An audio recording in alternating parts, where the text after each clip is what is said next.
there are some messages going around that the moon is somehow an evil satellite installed by a human race. And I never heard about it. But in our community session, somebody asked about it. And I was like, wow, never heard it. Let's ask it to the records. Let's open the akashic records of Mother Earth and actually ask, what is the moon?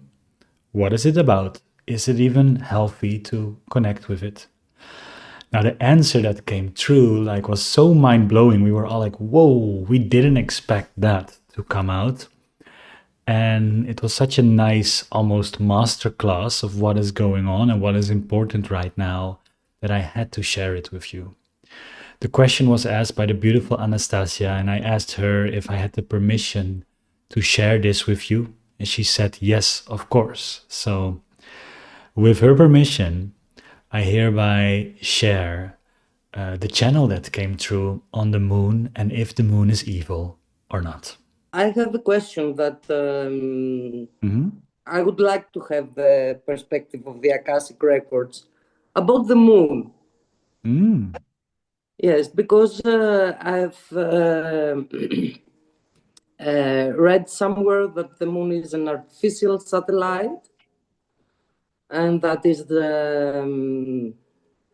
it is locked into our orbit with the Mm-hmm. Earth by negative alien agenda beings, Mm-hmm. and that it would be that we are sun creatures, Mm-hmm.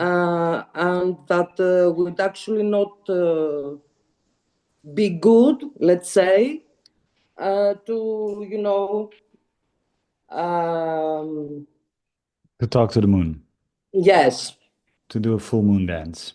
yes, to do ceremonies and things like that with the moon. And I would Hey, like to have their perspective about that. good. Shall I open the Akashic records of the moon?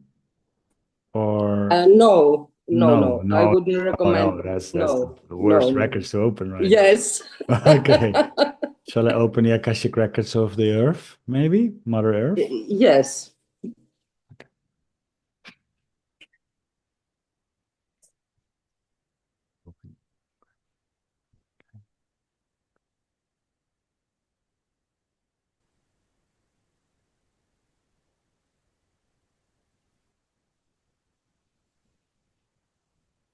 Hmm. Sphere records. Can you tell me about the moon? Is the moon a satellite? Does the moon have negative influences on us humans, especially when we do ceremonies and celebrate? Can you tell us the true details about the moon? Hmm. Dear ones, there are so many mysteries and secrets to be told about your moon. We can truly spend a day or two channeling about it and what the effect of the moon is on humanity. But first of all, we would love to ask you a question. When you read this information, does it feel like information that you want to adopt as truth? Does it feel good to believe that the moon is a satellite installed by evil aliens? Because if it does, if it gives you some sense of power or some sense of truth, you are free to adopt such a belief. And that is the beauty about all of this reality. Humans are free to believe. And one of their reality creation tools that is most powerful is what they believe. So, if you start to believe this about the moon, you will start to see more and more reflections in your reality that this is part of the moon. And you will see more and more reflections about the moon and that might be of bad influence and it might be having evil intentions and so forth. And if you believe that the moon is powerful and good and has great wisdom for us, then also that will be reflected in your reality. To take a more simple example, is if we would clone you right now, and in the case of you, dear Anastasia, but we want to do this experiment with everyone that is listening right now. If we would clone you right now, and we insert in one of your clones the belief that your city, Athens, is a safe place to be. And there's so many people enjoying life in Athens. And we believe in the other person, we let insert the belief in the other person that Athens is a dangerous place. It has been under negative influences from thousands of years. And still, many of the politic problems right now are all coming from the discussions that happened many thousand years ago in Athens. And still, this city is radiating bad frequencies out into the world. All of a sudden, you have two different clones having a completely different belief. Now, if we both give them a nice walk of an hour long in the city of Athens, the person that believes Athens is amazing will constantly be reflected about the beautiful cafes, about the art, about the history, about the friendly Greece people, and how they are cooking the most delicious foods everywhere. While the other person might see violence, might see the neglect of the city, might see a couple of things happening on the street that are just seeming and coming from dark energy. So when after that walk, we talk to both of the clones, and we talk to the clone that believes Athens is an amazing place, she will confirm, and she will have many examples why Athens is an amazing and safe place. Then, while we talk to the clone that has the darkly inserted beliefs, she will also confirm that it's a dark place and she has many reasons that seems like facts why this is so. This is all colored by the belief that they are holding. So it doesn't matter, and this is a famous quote in humanity that is widely accepted in your collective consciousness. It doesn't matter if you believe it's true or false, because you are right. Therefore, make sure you take control over your belief first and foremost, before we want to talk about the origin of the moon and why it is here in humanity according to our records. We wanted to make sure that we want to point out this power that you have, but also the responsibility that you have to make sure that what you believe is serving your life. This also includes everything you currently believe that is hard. What if it's only the belief that make it seem hard? What if you start to believe it's easy instead, and you will start to reflect constant things? Oh, it's actually quite easy. Oh, I didn't know it was that easy.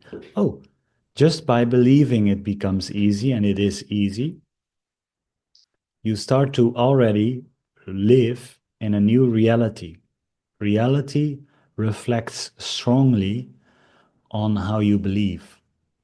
Therefore, First and foremost, we wanted to talk about this. Make sure that whenever you read something about the moon or something else,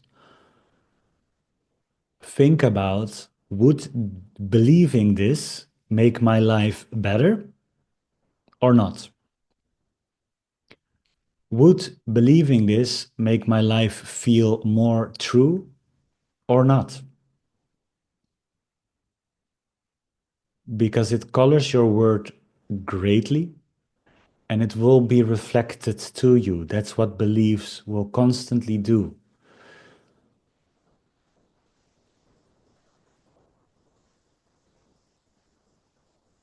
The same happens with when you are young and you believe Santa Claus is real or whatever children's festival is real. You really are reflected that into your field.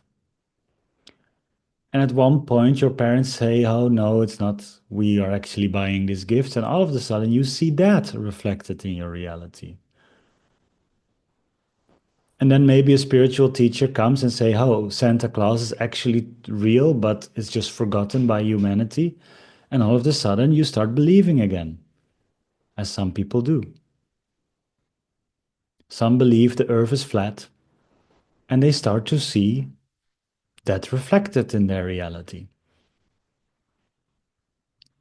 Some believe we are in a simulation, and all of a sudden, they start to see reflected that in reality. Your belief is so powerful, it creates a powerful reflection. So allow yourself to make sure that your beliefs are in such a way that it only gives you a great life in the reflection that it is creating.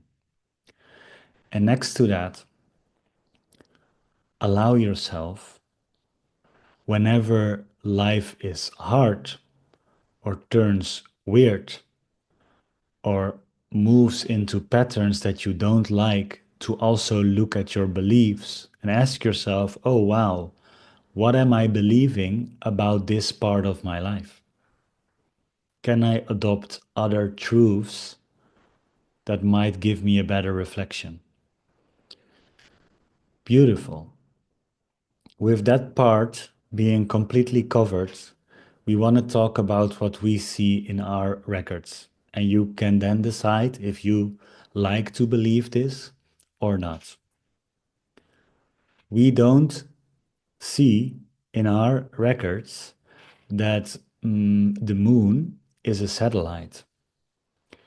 The moon is being created from the same molecules and the same source as your Earth. They are both global awarenesses. And what we mean with global is truly they have the form of a globe. In your physical reality, the form of a globe are the most powerful and most wise beings.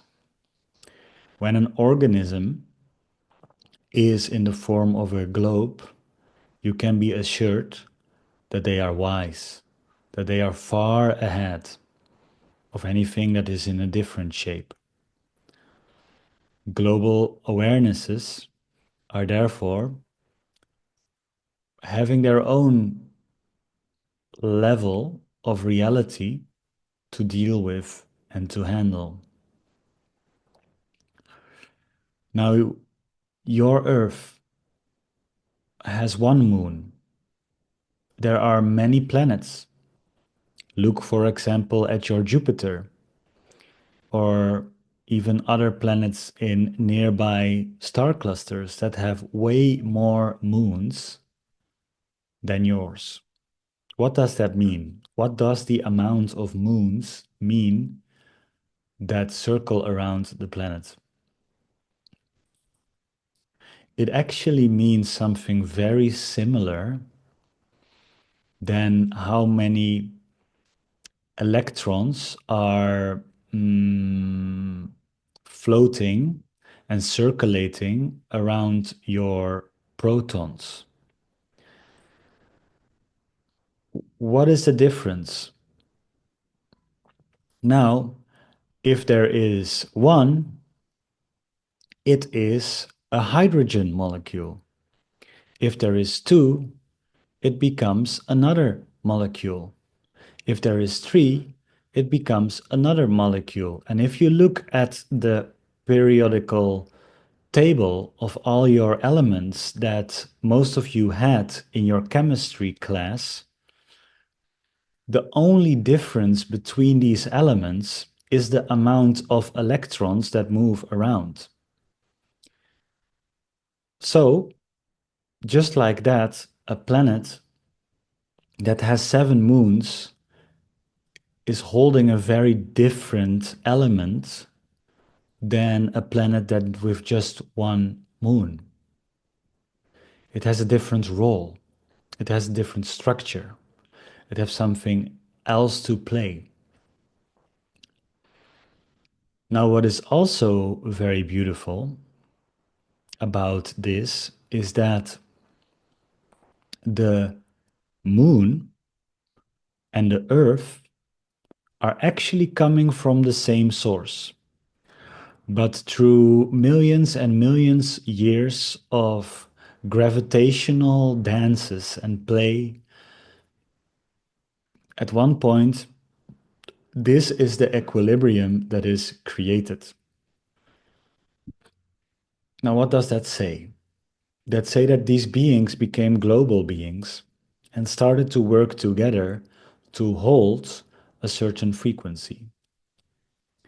Now, when it comes to the beings on your earth, it means one sun, one star, which is also not always the case. There are solar systems with 2 stars, 3 stars, 5 stars, even 7 stars. But you have one star and you have one moon. What does that mean? First of all, it means you're living on a dual planet. This is a planet where duality is a strong topic for the beings that live on the planet. There is a strong divide between life and death. There is a strong divide between light and darkness. And this divide can be spread into so many different things. Your minds are tuned to black and white thinking. Your minds have 2 hemispheres. Both of the hemispheres are portraying the roles of light thinking and black thinking. When you're thinking about the positive side of life, there is one part of your hemisphere active. When you think about another part, there's another part active. In a way, or your solar part is active, or your lunar part of your mind is active.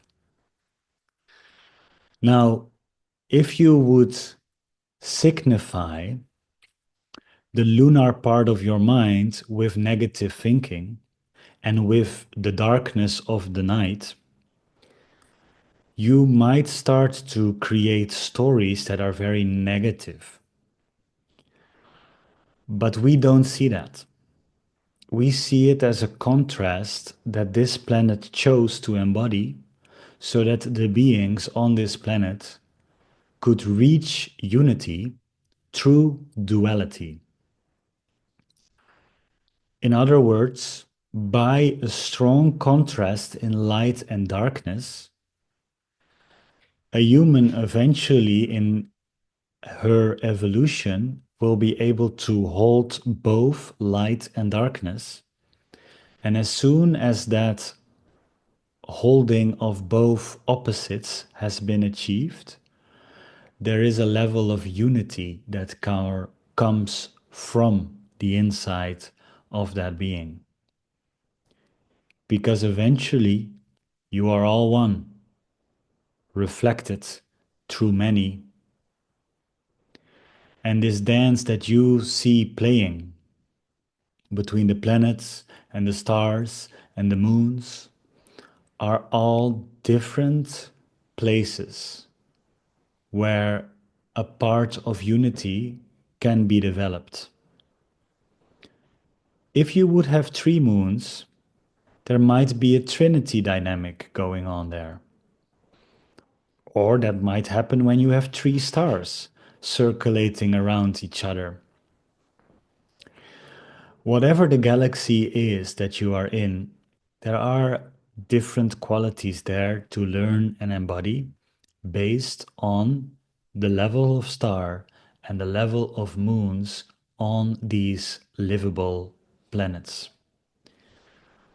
So we do not see there is a race placing a satellite. This is a choice from Mother Earth. This is a choice to embody a frequency. This is a choice to embody a learning field and a developmental field for a lot of souls to reach unity through duality. And this contrast is powerful. Light and dark are both very powerful concepts to grasp on their own, but when you hold them together, you have a true picture of how unity looks at this world, how the one, the creator, the source looks at your world can only be achieved when you are able to hold both your light side and your dark side, or your solar and your lunar side, in the same space, seeing them as equally valuable. One is not better than the other. One is not evil and the other is not good. Then you're still in dual thinking. Only when you are able to take that distance and see the value of both and their majesty and their beauty and how they play together, how they work and dance together to create this experience for so many souls. Once you see that, you will fully love both the darkness, the night, the moon, and the day, the sun, the light. This is our perspective, and you may adopt it if it will feel good, or you can believe whatever you choose to believe. Thank you for allowing us to speak on this.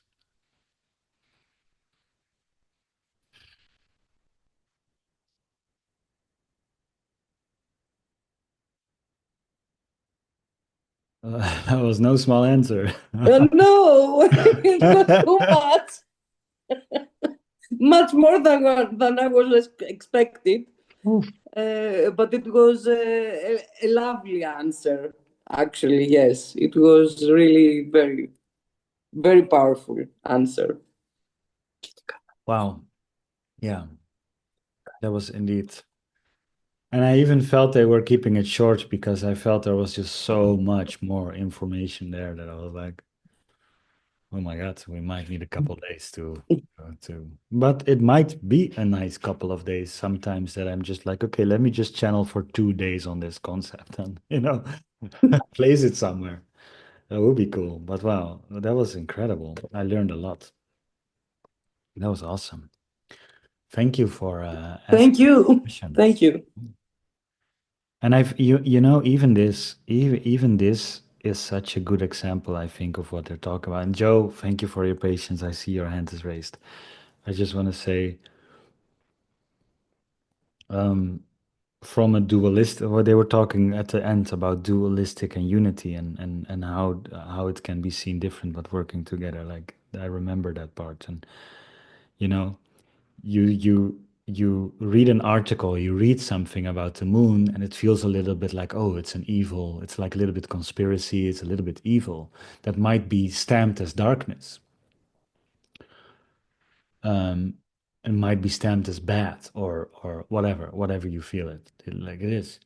But then because of you reading that, you ask something here, and that question brings up a whole thing, not only on the moon, but on beliefs and how to use your beliefs. And like this whole thing came through, this whole lesson, a lecture kind of on this topic came through, which might also have been stamped as light or valuable or wisdom or whatever. But that's also dual. Both of these stamps of light and dark is dual. Actually, both you reading the article and asking about it and me channeling on this, all of it is creating evolution, creating development. Doesn't matter what comes from the dark or what comes from the light. Actually, the whole thing creates learning and understanding and development in our lives and how we look at things and and grows our awareness and perspective, right? So I think this is immediately such a beautiful example on what they talked about at the end of that. Like, yeah, actually, I see it immediately working. I see it immediately going. So that's just one thing I don't want to say. Thank you. So that was the channel from the Akashic Records of Mother Earth on the moon and if it's an evil thing or not. And as you noticed, there was a lot more there than just talking about the moon. And I loved it. I loved the completeness of it. And the continuation of this meeting also, we were discussing about where these messages come from and to become clean and stable in your own soul's intention. Now, to start with where your soul's intentions are at, like most of the time, people can be split into two categories. People that are alive right now have decided on one of these two camps. One of the camps is building the new world. So they will be very occupied with new technologies, new ways of interacting, new ways of living, new ways of politics, new ways of business. And that's what I'm very excited about. I feel that I'm made for that since a young age.